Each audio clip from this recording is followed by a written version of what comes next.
spousta lidí, stejně jako já na začátku, když jsem viděl poprvé odaný, nechápou, co to mají na čele. Občas se ptají a někdy je těžký vysvětlit, co to je, ne, v těch pár vteřinách, kdy se s nima střetáváme. Někdy jim říkám, že to je make-up.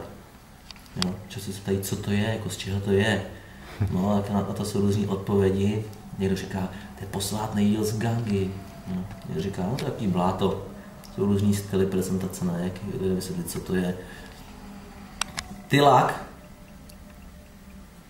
je běžná věc na druhé straně planety. V Indii skoro každý nosí nějakou značku na čele, která není jenom estetická, ale zároveň je velice praktická a kulturní. A podle té značky, kterou ten člověk nosí, se pozná, jaký vyznává životní hodnoty, k jakému duchovnímu směru patří a kam v životě taky spěje.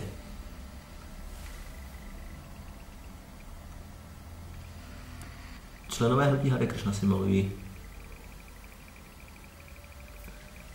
tilak, který znázorňuje, že jsou oddaný nejvyššího pána.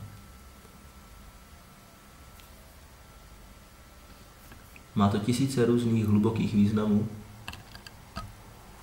Ten nejzákladnější je, že jsou oddaní nejvyššího pána Kršny v určité posloupnosti duchovních mistrů, která si značí tělo tilakem, který má takovýhle tvar.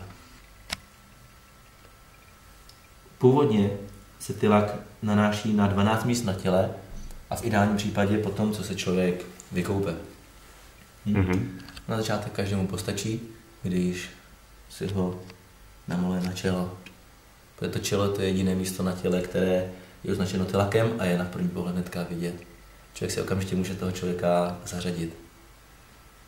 Jednou jsem potkal holku, kterou jsem se snažil oslovit a prezentovat jí knihy o naší filozofii a ona, když se na ně podívala a viděla, že mám na sebe tilak, tak řekla, to jsou ty s tou zlatou šipkou na čele a zděšeně utíkala pryč.